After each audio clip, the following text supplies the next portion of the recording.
Point number 7B very important, star mark करेंगे।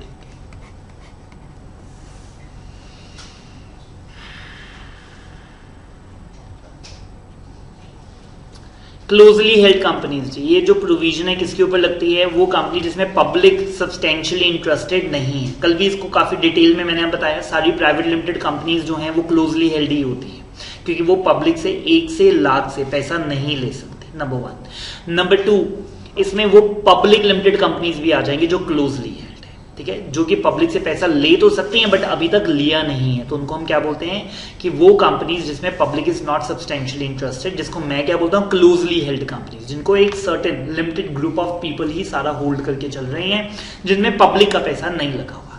Private तो इसमें सारी आएंगी ही आएंगी, कुछ पब्लिक लिमिटेड कंपनीज भी इसके अंदर आ जाएंगी। उनके लिए क्या प्रोविजन है, प्लीज मेरी बात ध्यान से सुनिएगा। हमने उनको कहा कि सर अगर आपने अपने शेयर्स इशू किए फर्स्ट टाइम, जो अलॉटमेंट होती है, ठीक है, ट्रांसफर की बात नहीं कर रहे, ट्रांसफर तो शेयर होल्डर्स आपस में खेलते रहते हैं, एक दूसरे को बेच देते हैं, दूसरा तीसरे को बेच देता है, उसमें कंपनी का कोई लेना देना नहीं है। बट जब कंपनी अलॉट कर रही है, फ्रेश शेयर्स अलॉट कर रही है, कौन सी? क्लोजली हेल्ड कंपनी, तो हमने कहा सर फेयर मार्केट वैल्यू से ज्यादा के शेयर्स, ज्यादा पे शेयर्स अलॉट नहीं कर सकते।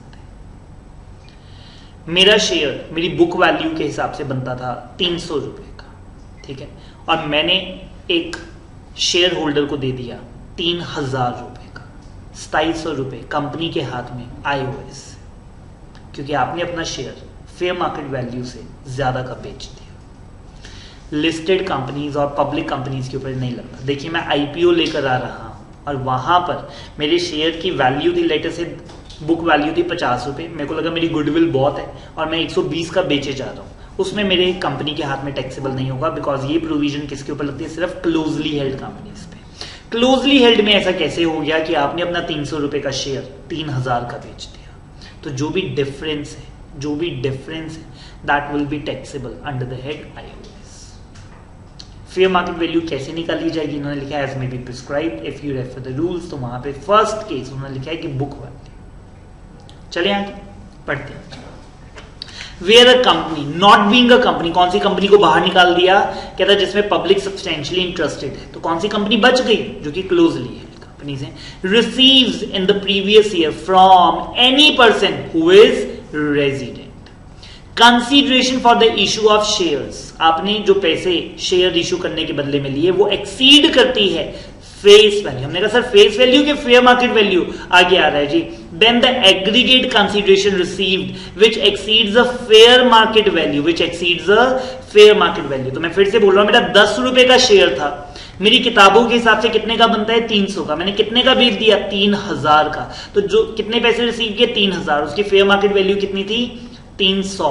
तो 2700 रुपए कंपनी के हाथ में iOS में टैक्सेबल हो जाएगा। बट कौन सी कंपनी? जिसमें पब्लिक का सब्सटेंशियल इंटरेस्ट ना हो, by way of debenture, bonds, company के शेयर्स, किसी भी तरह से पब्लिक का पैसा ना लगा हो। और आपने जिसको वो शेयर अलॉट किए हैं वो कौन है? रेजिडेंट। तो यहां पे इंडिया की सरकार ये कहना चाहती है कि सर नॉन रेजिडेंट को लूट लो, अपने देशवासियों को क्यों लूटते हो, है ना, कि उनको लूट लो, उनसे को 300 रुपए की चीज 3000 की भी देते हो, हम आपको टैक्स नहीं लगाएंगे, ठीक है। बट अपने ही देशवासियों को 300 रुपए की चीज 3000 की बेचोगे तो हम 2700 रुपए के ऊपर टैक्स लगा देंगे कंपनी के हाथ में, if it is a closely held company. चलें। However, this provision will not be applicable in the following two cases. Number one में भी देखिए जी, वो कहता है कि जी वेंचर कैपिटल अंडरटेकिंग को पैसा मिला है वेंचर कैपिटल कंपनी से या वेंचर कैपिटल फंड से या फिर स्पेसिफाइड फंड से। स्पेसिफाइड फंड के साथ यहां पे आप लिख लीजिए AIF, alternate investment fund, category 1 और category 2, AIF specified fund. Venture capital पता है आप सबको? नहीं पता है? हाँ जी दीक्षा, आपको तो पता होना चाहिए।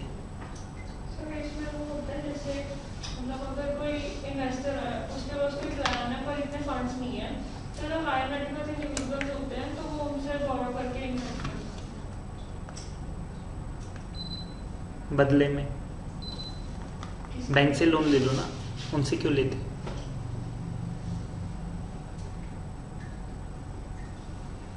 Anyone knows the concept of venture capital? बहुत सिंपल है। One by one please. Sir जब दो पर्सन से मिलके कुछ काम कर रहे हैं सर, उसके लिए दोनों मिलके पैसा लगा पार्टनरशिप फर्म? नहीं सर, किसी पर्टिकुलर प्रोजेक्ट के लिए पार्टनरशिप फर्म? पार्टनरशिप फर्म में किसी एक सिंगल प्रोजेक्ट के लिए दोनों जॉइंट वेंचर बना रहे हैं, जिसके लिए वो पैसे इकट्ठे कर रहे हैं। तो आप जॉइंट वेंचर बता रहे हो? उसमें जो वेंचर कैपिटल नहीं जी, नहीं, नो वेयर नियर बाय। मैं बता देता हूँ जी, वेंचर कैपिटल एक बहुत ही वंडरफुल कॉन्सेप्ट है, ठीक है, और आज के टाइम में बहुत चल रहा है। आज के टाइम में बहुत सारे ऐसे लोग हैं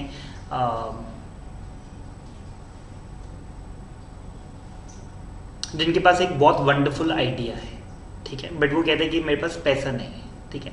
माइट भी एक पर्सन कहता है कि सर मेरे पास एक बहुत बढ़िया ऐप का आइडिया है, ठीक है, और मैं आईटी सॉफ्टवेयर इंजीनियर हूँ और मैं ये सारी डेवलप भी कर सकता हूँ, ठीक है, बट प्रमोशन के लिए तो पैसा लगेगा ना, ठीक है। जैसे जोमेटो की टीवी में ऐड आ जाती है, आप बहुत सारी एड्स देखते हैं, ठीक है, बायजूस हो गई, मैनी अदर, जिनको एक बहुत बढ़िया बंदे ने पीछे से बैक किया, ठीक है। जोमेटो को बड़े लोगों ने बैक किया कि जी आपको हम 5 करोड़ रुपया देते हैं, ठीक है, हमें आपका आइडिया बहुत पसंद आया और हमें ऐसा लगता है सुपर हिट होना चाहिए, ठीक है। और दूसरी तरफ एक पर्सन होता है जो कहता है कि सर पैसा बहुत है, टाइम नहीं है, ठीक है, तो आप मेरा पैसा ले लो। और आज के टाइम में जो ये बड़े लोग हैं सब ऐसा कर रहे हैं। जैसे कि लेट से अंबानी की बात करूं तो मिस्टर मुकेश अंबानी के पास के लिए 500 करोड़ रुपया कोई बड़ी चीज नहीं है, ठीक है, उनके लिए तो ऐसे, ठीक है, कि डिनर कर रहे, ठीक है, tip they the, so 500 crore is not a big deal. तो उन्होंने क्या किया, वो कहते कि जी मैं वेंचर कैपिटलिस्ट बन के 1-1 करोड़ रुपया देना चाहता हूं और 500 लोगों को देना चाहता हूं। 500 में से अगर एक भी चल पड़ा ना, वो आपको 1000 करोड़ कमा देगा, ठीक है। जैसे फेसबुक हो गया, जैसे व्हाट्सएप हो गया, ठीक है, कोई एक चीज भी अगर क्लिक हो गई ना तो वो आपके पैसे को डबल नहीं करेगी, 300-400 गुना कर देगी, ठीक है। तो वो क्या करते हैं, इस तरह से उन्होंने प्रॉपर टीम बना रखी है, प्रॉपर वो इंटरव्यूज लेते हैं, इन्वेंशंस और ये सब देखते हैं कि आपका क्या आइडिया है, क्या आप होमवर्क करके आए हैं, और उनको जौन से भी प्रोजेक्ट्स अच्छे लगते हैं वो उनको वो रुपया देते हैं, ठीक है।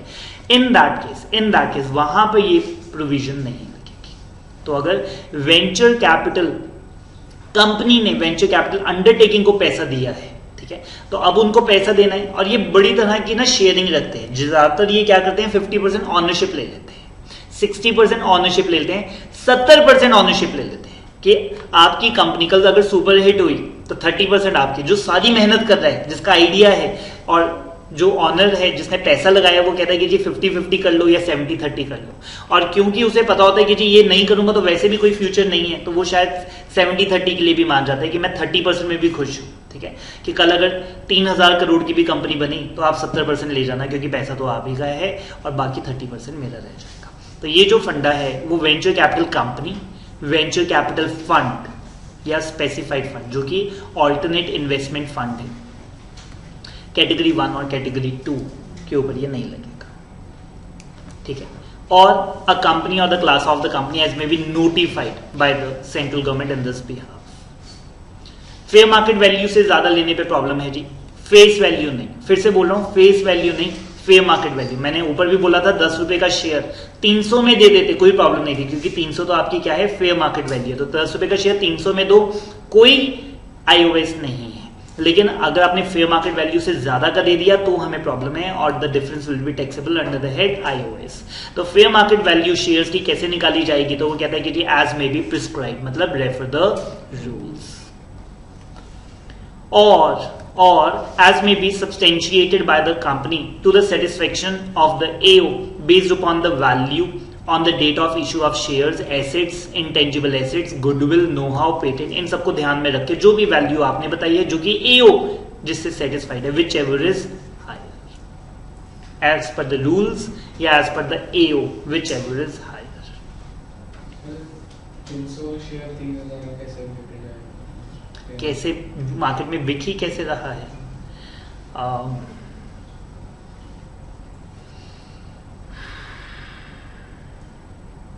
हाँ है तो थोड़ा सा अनरीजनेबल। कुछ प्लानिंग हो रही है जी, कंपनी में 1 नंबर के पैसे की जरूरत है या किसी भी तरह से, इन दैट केस, या आप कंपनी की नेटवर्थ बढ़ाना चाहते हैं, ठीक है, तो आप प्रीमियम बहुत ज़्यादा दिखा रहे हैं इस तरह से, ठीक है। मतलब इसीलिए तो गवर्नमेंट ने भी कहा कि जी लिस्टेड कंपनी की फ्लक्चुएशन बहुत सारे रीजंस की वजह से होती है, उसमें फॉरेन फंडिंग है, न्यूज़ है, मार्केट सेंटीमेंट्स है। लिस्टेड कंपनी की एक क्लोजली हेल्ड कंपनी का शेयर बुक वैल्यू से ज़्यादा का या फेयर मार्केट वैल्यू से ज़्यादा का कैसे बिक गया? देयर इज समथिंग रॉन्ग, और हम उसको रोकने के लिए उसको टैक्स लगा रहे हैं।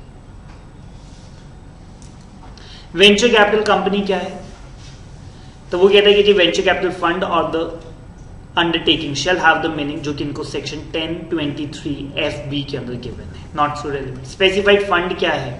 Means the fund established or incorporated in India in the form of trust or the company or the LLP or the body corporated which has been granted or given the certificate of registration of the category 1 or the category 2 of AIF and it is regulated by the SEBI की AIF regulations के हिसाब से, और SEBI act इसको govern करता है।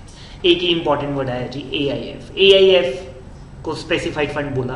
अब ये ट्रस्ट के फॉर्म में भी हो सकता है, कंपनी फॉर्म में भी हो सकता है, LLP में भी हो सकता है, बॉडी कॉर्पोरेट भी हो सकता है, अलग अलग फॉर्म्स में आप इसे ओपन कर सकते हैं, but the key word is AIF, ठीक है।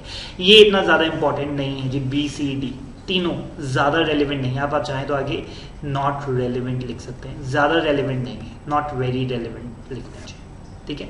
इस पर बहुत ज्यादा मेहनत नहीं करनी है, बल्कि ऊपर वाली प्रोविजन के ऊपर आपने मेहनत करनी है। इंटरेस्ट ऑन कंपनसेशन, तो हम पढ़ चुके हैं जी, कंपनसेशन लेट मिली या एनहांस्ड कंपनसेशन, और इसके अंदर 50% ही टैक्सेबल होता है, क्योंकि 50% की हम आगे जाके आपको डिडक्शंस में सेक्शन 57 में पढ़ाऊंगा कि इसमें से 50% माइनस हो जाता है। तो पहले मैं पूरी लिखूंगा कि मेरे को 20 करोड़ की का इंटरेस्ट मिला है, जो कंपनसेशन है वो तो कैपिटल गेन्स में जाएगी, बट उस पर जो इंटरेस्ट मिला that will be taxable under the head IOS, पूरा 20, उसमें से फिर 10 आप माइनस कर देंगे।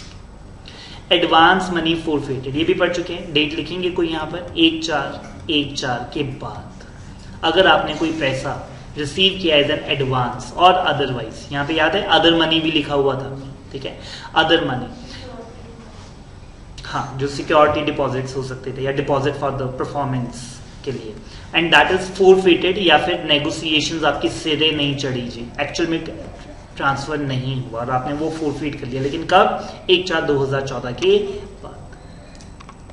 चलें आगे, नेक्स्ट, गिफ्ट, सिंपल वर्ड्स में, क्योंकि इन्होंने बड़ा घुमा फिरा के लिखा है, एनी सम ऑफ मनी और the value of the property received without consideration और इनएडिक्वेट कंसिडरेशन, ठीक है जी। 5 करोड़ की प्रॉपर्टी आपको किसी ने 5 रुपए में दे दी, ठीक है, हमने कहा गिफ्ट, वो कहते नहीं गिफ्ट तो नहीं है, हमने तो पैसे दे के खरीदी है, ठीक है, बट ये क्या है? इनएडिक्वेट कंसिडरेशन है, तो भी वो टैक्सेबल होगी सेक्शन 56 सबसेक्शन 2 क्लॉज 10 के अंदर। क्लियर?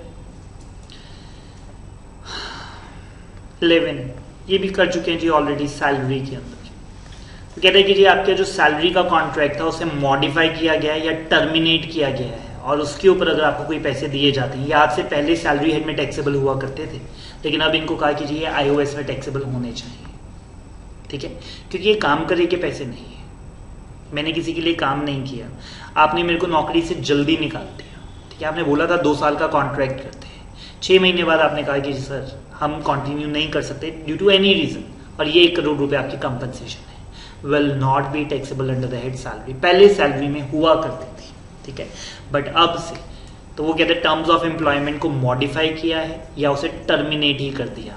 इन दोनों केसेस में अगर आपको कोई कंपनसेशन मिली अपने एम्प्लॉयर से, still it will be following under the head IOS, not in the head of salaries. Other incomes जो यहीं पे टैक्सेबल होती हैं जी, सबलेटिंग, सबलेटिंग याद है आपको, लेटिंग आउट की जो इनकम है वो तो हाउस प्रॉपर्टी में जाएगी क्योंकि वो ऑनर है, बट अगर आप सबलेट कर रहे हैं तो वो IOS के अंदर आएगी क्योंकि आप ऑनर नहीं है। Interest on bank deposit and the loan, वो भी यहीं पर आते हैं, लेकिन इंटरेस्ट के अंदर हमने क्या बोला था कि अगर आपका ये बिजनेस हो फिर अलग बात है। डायरेक्टर फी, इंडिपेंडेंट डायरेक्टर लिखिए जी, क्योंकि अगर डायरेक्टर एम्प्लॉई है फिर तो सैलरी है, ठीक है, बट अगर वो एम्प्लॉई नहीं है, नॉन इंडिपेंडेंट ही वर्ड आना चाहिए, नॉन एग्जीक्यूटिव भी एम्प्लॉई हो सकता है, ठीक है, सो इंडिपेंडेंट डायरेक्टर है और उसको सिटिंग फीस मिल रही है तो वो भी यहां पर आनी चाहिए। क्लियर?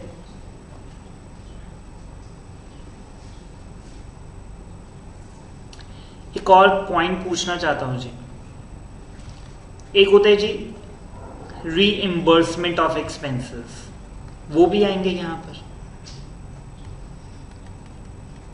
एग्जाम्पलीफाई कर देता हूं, एक इंडिपेंडेंट डायरेक्टर था रिलायंस इंडस्ट्रीज का, कहां से जी, लुधियाना से, ठीक है। और उसको हमने बोला कि सर बोर्ड मीटिंग है, आपको आना पड़ेगा, ठीक है। तो हमने कहा कि जी कितने रुपए दोगे, तो वो कहता है कि जी 25,000 रुपए देंगे इस मीटिंग को अटेंड करने के। मैं कहा बिल्कुल ठीक है, प्लस मेरा एयर ट्रैवल आने जाने का खर्चा वो भी मिलेगा जी, उधर हम 5 स्टार प्रॉपर्टी में रहेंगे जी, ठीक है, और टैक्सी से आएंगे जाएंगे, तो इन सब में मेरा 20,000 रुपया खर्च होगा। टोटल उन्होंने मेरे को 45,000 रुपया दिया। My question to you is कि ये जो 20,000 रुपये रीइंबर्समेंट ऑफ एक्सपेंसेस हैं, ये भी आईओएस में आएंगे कि नहीं आएंगे? मैं इंडिपेंडेंट डायरेक्टर हूँ, सैलरी का तो मुद्दा ही नहीं है।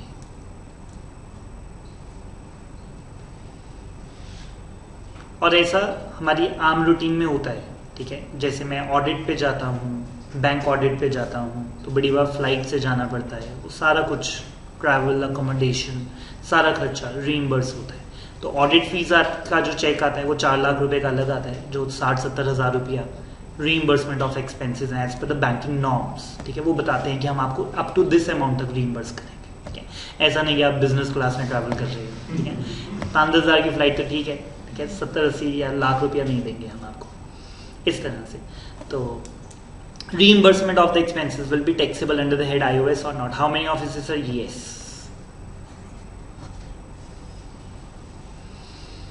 %30, 40%. How many offices are no? The answer is no. It is not an income. Income यही है जी 25,000 रुपए की, ठीक है।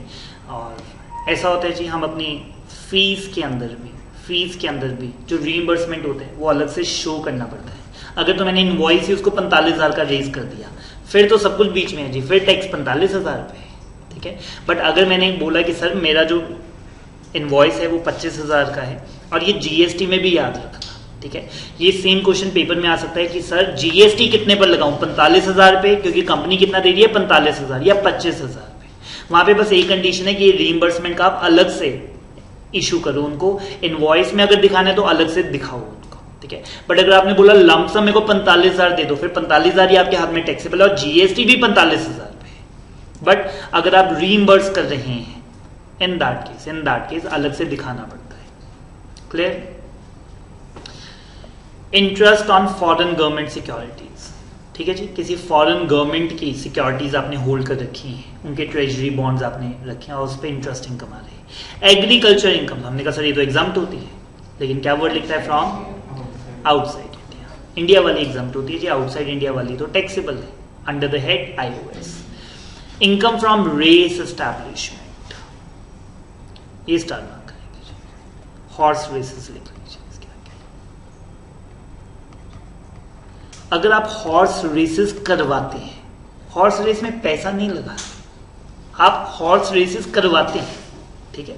तो आपने वो प्रॉपर अपना बना रखा है जी, जो कोर्ट वगैरह होता है और उसके अंदर प्रॉपर आप हॉर्स रेसेस करवाते हैं, आप गैम्बलिंग करवाते हैं और आप कहते हैं सर मेरा बिजनेस है, ठीक है, मैं खेलता नहीं हूं, मैं खिलाता हूं लोगों को। आपकी जो इनकम है वो इस हेड में ही टैक्सेबल है आईओएस के अंदर, ठीक है। ये थोड़ी सी एक्सेप्शन है, जिसका बिजनेस है उसको भी हम यहाँ पर ही लेकर आए हैं, सिर्फ हॉर्स रेसेस के केस के अंदर। नहीं, वो पीजीबीपी में जाएंगे। हॉर्स में डिफरेंट रेस एस्टैब्लिशमेंट्स हो तो हॉर्स के अलावा कोई और, हाँ, वो भी पीजीबीपी में चले जाएंगे। Commission received by the director for giving the bank guarantee, ये सैलरी में भी मैंने आपको पढ़ाया था, ठीक है, कि सैलरी के अलावा देखिए आपने हमें कोई और काम दिया, जैसे सैलरी में मैंने आपको बताया कि टीचर को हमने कहा कि सर आपने बच्चों को पढ़ाना है, उसके लिए आपको 50,000 रुपये महीने के मिलेंगे, but invigilator, paper setter, paper checking के आपको पैसे एक्स्ट्रा मिलेंगे, वो आईओएस में जाते हैं। इसी तरह से डायरेक्टर ने कहा सर कंपनी को मैनेज करने के लिए आपने मेरे को रखा है, मैं वो कर रहा हूँ, उसके लिए मेरे को आप पैसे देते हैं, बट ये कंपनी के बिहाफ पे मैं क्यों गारंटी भर रहा हूँ, क्योंकि बैंक बोलता है डायरेक्टर्स की पर्सनल गारंटी चाहिए। तो वो कहता है सर गारंटी दे तो दूंगा, इसका एक्स्ट्रा 2 लाख रुपया लूंगा। वो एक्स्ट्रा जो 2 लाख रुपया आप ले रहे हैं, जो आपकी सैलरी की टर्म्स एंड कंडीशन में कवर नहीं होता, will be taxable under the head iOS. आइए जी, वो इलस्ट्रेशन 1 में कहता है कि जी हेड बताइए कौन से हेड में टैक्सेबल होगा। Rental income from the dealer in the property, house property, yes और no? Dealer in the property की रेंटल इनकम यहीं पर आएगी जी, नहीं पीजीबीपी में जाएगी। हाँ जी, हाउस प्रॉपर्टी में ही जाएगी। और एग्जांपल देता हूं जी, इनफैक्ट आपका जो स्टॉक इन ट्रेड था, डीएलएफ के जो 50 फ्लैट नहीं बिके सीसी के बाद भी 2 साल तक, वो उनका भी deemed to be let out और टैक्सेबल कहां पर होता है? House property.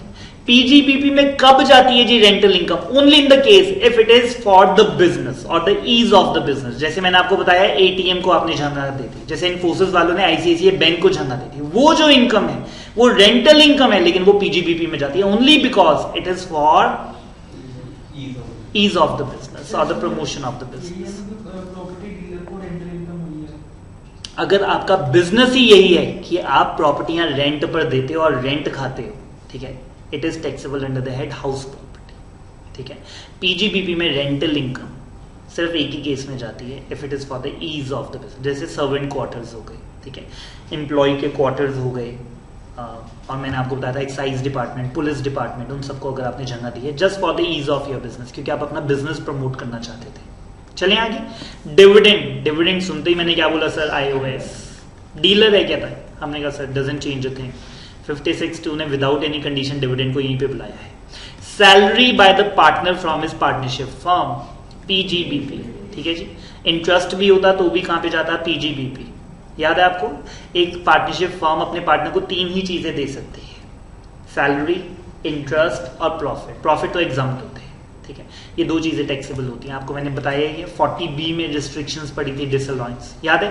Rental income from machinery, तो हमने कहा सर क्लियर करो ना, तो उसने कहा कि जी will be under the head IOS if not taxable under the PGBP, क्योंकि पहले तो ये पीजीबीपी में जाना चाहिए अगर आपका बिजनेस है। Winning of the lotteries, iOS, कहते हैं ये उसकी बिजनेस एक्टिविटी है, डजंट चेंज अ थिंग, ये कहां पे जाएगा? आईओएस के अंदर। मेंबर ऑफ पार्लियामेंट को सैलरी मिल रही है, सैलरी में नाम लेकर बाहर निकाला था इनको, ठीक है, आईओएस में। रिसीट्स विदाउट कंसिडरेशन, कितना फैंसी नेम दे रखा है, गिफ्ट है जी, ठीक है, विदाउट कंसिडरेशन, कहता है कुछ मिल गया आपको, gift, iOS. In case of retirement, interest on employees contribution if the provident fund is unrecognised, ठीक है, आईओएस। वर्ड क्या है? एम्प्लॉयज कॉन्ट्रीब्यूशन, एम्प्लॉयर्स कॉन्ट्रीब्यूशन और पूरा का पूरा एम्प्लॉयर कॉन्ट्रीब्यूशन, और उस पर इंटरेस्ट सैलरी में जाता है।